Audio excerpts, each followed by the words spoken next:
કદાચ બંધારણ ના હોત, કદાચ કોંગ્રેસ પાર્ટીએ આવી વ્યવસ્થા ઉભી ના કરી હોત, કદાચ ડોક્ટર બાબા સાહેબ આંબેડકર ના હોત, તો નીલાબેન સોઢા એ ધરણીધર તાલુકા પંચાયતના પ્રમુખ ના બન્યા હોત. એ વાતમાં કોઈ મિનમેક નથી. આજે આખી જે વ્યવસ્થાનું નિર્માણ થયું એના મૂળમાં પણ ક્યાંક ને ક્યાંક કોંગ્રેસ પાર્ટી છે. આ આપણે કોઈ દિવસ ભૂલવાનું નથી. અચાનક એક દિવસ અંગ્રેજોનું મન થયું અને દેશ છોડીને જતા નથી રહ્યા. કોંગ્રેસ પાર્ટીના હજારો લાખો સિપાહીઓએ પીઠ પર દંડા અને છાતી પર ગોળી ખાધી અને આ ભારત માતાની માટીમાં પોતાનું લોહી સિંચ્યું, ત્યારે અંગ્રેજોની ગુલામીમાંથી મુક્ત બન્યા છે.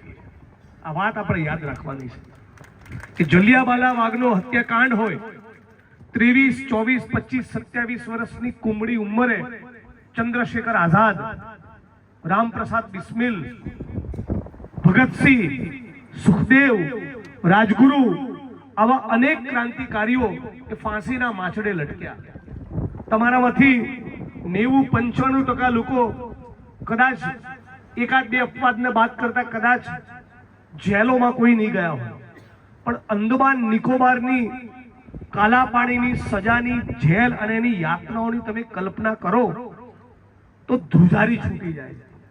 અને ત્યારે મારે ખાસ કહેવાનું મન થાય છે કે જે આરએસએસ અને ભાજપના માણસો એ સતત કોંગ્રેસને સવાલ પૂછતા હોય છે કે 70 વર્ષમાં શું કર્યું.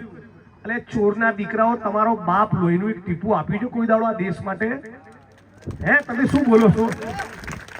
મૌલાના આઝાદ, આ દેશના પહેલા શિક્ષણ મંત્રી, 9.5 વર્ષ જેલમાં રહ્યા. પંડિત જવાહરલાલ નહેરુ 11.5 થી 12 વર્ષ જેલમાં રહ્યા. સરદાર વલ્લભભાઈ પટેલ જેલોમાં પણ રહ્યા અને લાંબા સમય સુધી ગુજરાત કોંગ્રેસના કેપ્ટન રહ્યા, ગુજરાત પ્રદેશ કોંગ્રેસ સમિતિના પ્રદેશ પ્રમુખ રહ્યા સરદાર વલ્લભભાઈ પટેલ. આ બધી તપસ્યા, આ બલિદાનો, આ સંઘર્ષ, આ જેલોમાં જવું, બલિદાનો આપવા, ફાંસીના માછડે લટકવું, ફાંસીના તખ્તાને ચૂમવો, ત્યારે અંગ્રેજોની ગુલામીમાંથી દેશ આઝાદ થયો.